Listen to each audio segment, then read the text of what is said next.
Hey everyone, it's Antiquated Ideas, and today I've got kind of an interesting topic to bring to you. So, you all know that I, along with another guy, you can find him on Instagram. His Instagram is at Innowoods underscore gang, and he is a great guy, by the way.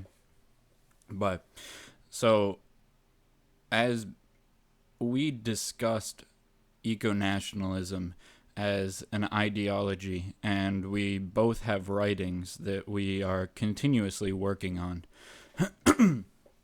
I naturally found that my idea of eco nationalism strayed slightly from what his idea was. And that's not bad in any way, but it brought me to come up with something new, a new idea. So I have this idea, and I'm sure I'm going to say the name, and you're going to instantly be able to pin some of my inspirations and where I really draw from. So I went ahead and I named it tentatively anyway, but I think I'll stick with it. I named it Romantic Environmentalism. And it's kind of a subsection of eco nationalism, or like I'm hesitant to call it this, but the esoteric or the spiritual side of eco nationalism. And it's made so that it works in harmony with eco nationalism. That this idea of romantic environmentalism is as much a lifestyle as eco nationalism is. And it's really for the people who want to dedicate themselves to this movement and to really understanding nature on a more intuitive and personal level than most people. One of my main inspirations for this is Julius Evola. And specifically, Julius Evola has a quote in Against the Modern World about how, and forgive me because I'm paraphrasing, but he said something about how we can never know nature as intimately as our ancient European ancestors did. And so this is something to me that it really just instantly stuck out to me, and I said, why? Why is it that we have strayed so far from understanding nature as truth to industrialization, to science, to cold hard evidence and fact, when in reality, the only objective fact that there is that science itself is subjective. If you look at the entire history of science, you can see how things continually change. New quote unquote facts are brought about, and this constantly changes the precedent for what we take as common rationality, common knowledge, what would be generally accepted in the scientific community. And so, to a native European, we can imagine that these things, more or less, I feel like a lot of them would have already been known to Europeans. If you take gravity as an example, the idea of gravity was not new. People always knew, what goes up must come down, more or less. They understood the laws of the world, even if they didn't have names for these laws, even if they didn't flesh out the ideas of these laws and the parameters which they adhere to. But they were a lot more advanced than we think. So when I say that, I mean, you look at the cyclical nature of, well, nature. And you can see that a lot of what the old world beliefs are fairly in line with what science dictates. So, I mean, I could give an example of this would be how the Old Norse had a calendar, and the calendar, I believe, was something like 360 days. It was incredibly similar to what the modern calendar is, and they understood the seasons. Everyone understood seasons. They understood all of these things. And so when I talk about the idea of romantic environmentalism, the whole basis behind it is taking that quote from Julius Evola and breaking it down each generation, one generation to the next. The more involved with nature we are, the more we are likely to inherently understand the rules and laws of what nature actually says versus what we want to rationalize and provide as logical conclusions and science. I mean, there are a lot of similarities, there's a lot of parity, but there's also a lot of differences. There are a lot of points of contention between the two. If you look at nature and science, people who, I guess we could say spiritually believe in nature, they see things a lot differently than a scientist might, even if they come to the same conclusion. The ancient Indians, and I think I can't remember the name of their main god, but, and forgive me if I'm messing something up here, but their main god, I believe it was that each year is a day, one day to their main god. And if you want to look at nature as the basis for that it makes quite a bit of sense, actually, that to a god that 1 year would be 1 day. You think about traditionally, half the year is spent in sunlight and half the year is spent in darkness. And so that naturally makes up 1 day, that half of your day is spent out in the sun, and you could imagine this is summer, this is spring, and then towards fall and winter, that would be the nighttime. During fall, that's when you eat your supper and you're getting ready to go to bed, and then winter is darkness, that's your nighttime.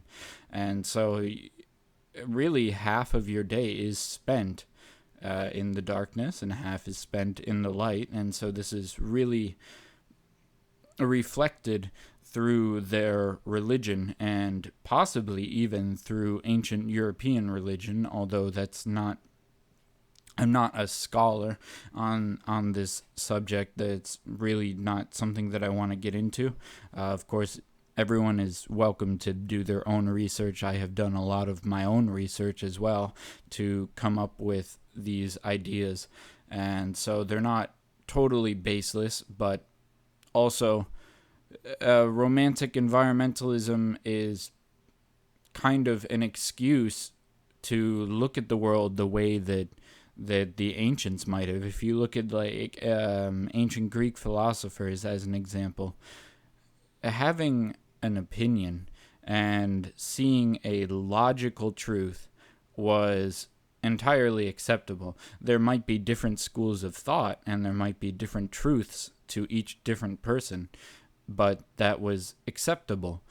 So one person could theorize the way that something works, and based on what other people say or what other people think about it, it may be accepted or not. It might be accepted as a truth, and that's really something that I can get in line with, something that I can stand behind, because We live in a world today where everything that you say can be fact checked, more or less, which is incredibly ridiculous in my opinion. I don't think that a person should need to cite their sources on every opinion that they have, because a lot of our opinions are shaped by, number one, our personal experience and what we observe in the world, and number two is that secondary evidence that we get, the stories that we hear from other people, the things that we read about, the things that we see on TV, the news, all of that. And so, yes, it does allow for things like media to dictate someone's perception of the world to a degree. However, I believe that if you're smart enough, that you don't let those things happen. You don't let media or somebody else even dictate your worldview, because ultimately it is your decision as to what you believe. And again, there's nothing wrong with that. I would entirely agree with somebody. Well, I shouldn't say entirely, but I would entirely agree with the idea that somebody be a thinker and question everything in the world around them. And so I, myself, as I grew up, that's what I did. And that's thankfully what my family not only tolerated, but I would say encouraged, was for me to question my surroundings, question what was seen as an objective truth, because objective truth to one person is not the same as another, which may be counterintuitive, but it is reality, is that we all perceive things differently. So it might sound ludicrous, but 2 plus 2 may not always equal 4. Yes, that's what we've been taught, but 150 years down the road, who knows what new scientific theory may come about and change our opinion on that. So anytime that somebody wants to go in depth with their thought and have logical and rational thoughts about the world around them, I encourage that. And so to get back to this thing about the Indian god and how each year is one day to this god, you can look at the three basic years then and see that the number 3 is almost omnipresent throughout all religions. There is a cyclical nature to the number 3.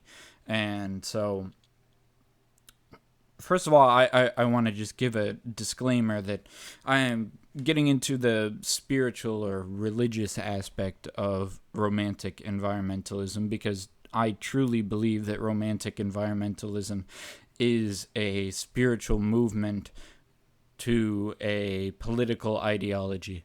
And so these two things go hand in hand. Like I said, there's harmony between the two. You can certainly live your life as an eco-nationalist and practice romantic environmentalism. But if you look at this number 3 and how it's, like I said, omnipresent, it's there across almost every religion. Every belief system has 3.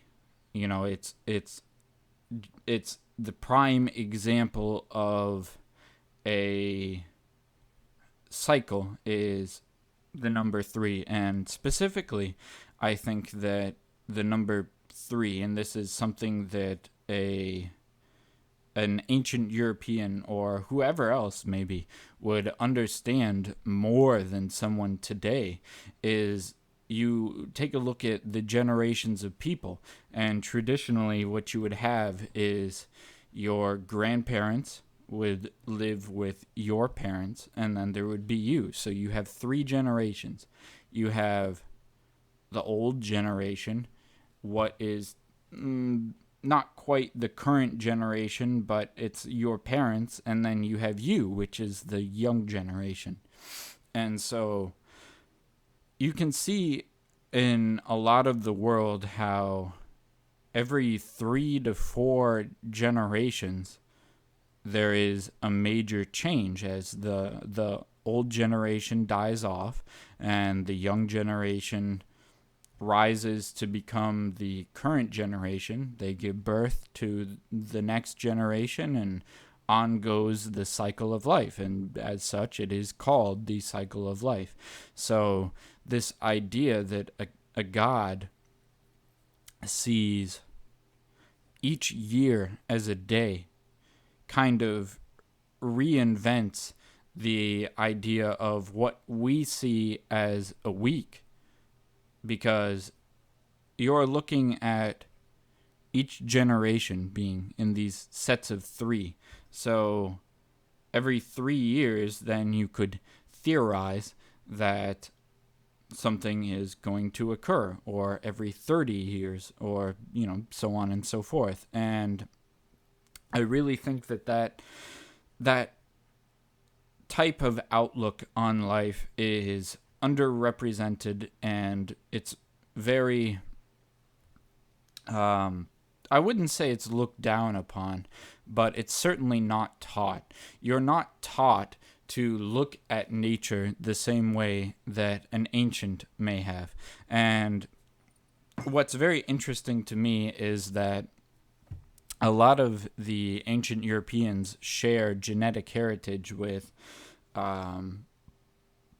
Native Americans. And so Native Americans also practice animism and whatever the fuck it's called, but having like a totem animal, all these ideas. So if you kill a bear, as an example, then that would make you a very revered and maybe even feared person in this culture, which is understandable because bears are really the apex predator of nature. They may not be the best at everything, but in general, the forested and plains land that is our home is the ideal area for bears. And if you look at bears as an example, they can be seen as the king of the forest, in a way, because even bears appreciate nature, which is a very interesting aspect of studying nature to me, is the fact that bears seemingly sit down and enjoy nature, and no other animal does this.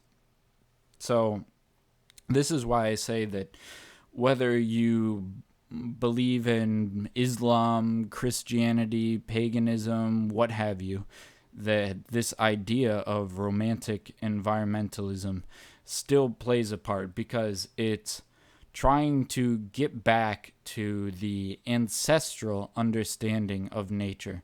It's rejecting the modern schedule and the modern thought process as to what nature is. I mean, if you look at the ancient Northern Europeans, and this applies to both Slavs and Germanic people, is that, if you prayed to the gods for whatever, I mean, say you prayed to the gods for a good hunt this year, and you walked outside and you found a dead crow, then that is most certainly a sign. And I think that applies to both religions, or really any religion. And that's sort of the underlying message of romantic environmentalism, is getting back to the understanding of nature, where you see signs in nature, you understand the cycles of nature, you understand the representations of your life in nature. A good example of this is placentas, and how actually, if you look up Varg Vikernes on, not YouTube anymore, but just Google him, and he has a good one on placentas and totem animals. because to ancient Europeans, they would study the placenta of wild animals when they gave birth.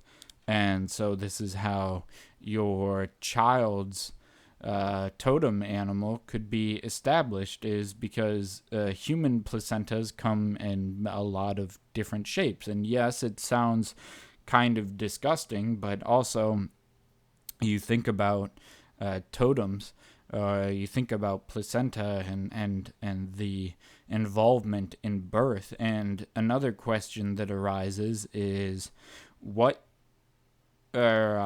when's the last time that you even considered where your food comes from? When's the last time that you killed your own food, let alone even thought about how your food is killed? And so, I mean, yes, that could be seen as a criticism of the meat industry, which in part it is, but also in part it's a spiritual understanding that in order to thrive as a person and as a species, you need to consume flesh. And that's a basic understanding within ancient people, is that more or less you are consuming their essence of life. And so the bigger the animal, the more it will sustain you, which, again, if you look at modern science, there is some parity there, because large animals, such as, you have a steak from a cow. Well, a steak is going to saturate you pretty well. It's going to give you a lot of the nutrients that you need in one day. So, anyway, I don't mean to continue rambling on about this theory of mine, and I want it to become a sort of practice, and I'm going to make more videos as I continue to define what romantic environmentalism is to me. And as always, feel free to message me on Instagram under Antiquated Ideas. I'm also working as an eco-nationalist under FL_InnoWoods. So you can look that up as well, or feel free to just leave a comment on my YouTube video. Anything you want to do to get in touch with me. I love talking about the subjects, not even just romantic environmentalism, but eco-nationalism, America today, really anything I'm happy to discuss. So if you want to hear more, let me know. I'm going to continue to produce things regardless.